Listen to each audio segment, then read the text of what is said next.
Her Barbara has different flavors of crisps in her cupboard. She has 10 ready salted crisps, 7 cheese and onion, and 3 salt and vinegar.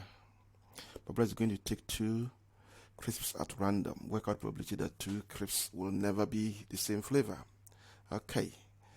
Also, if you're going to have different flavor, then the easiest way is to work out they all have the same flavor and take our answer away from one.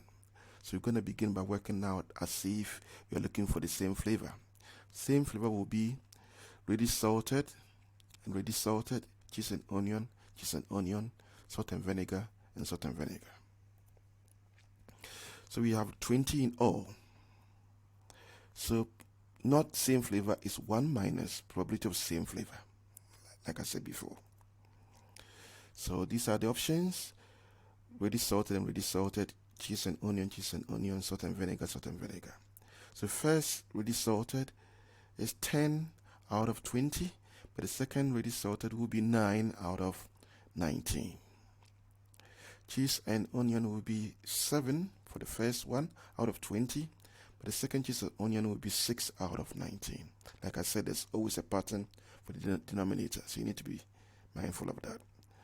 And salt and vinegar, the first one is 3 out of 10, the second one will be 2 out of 19.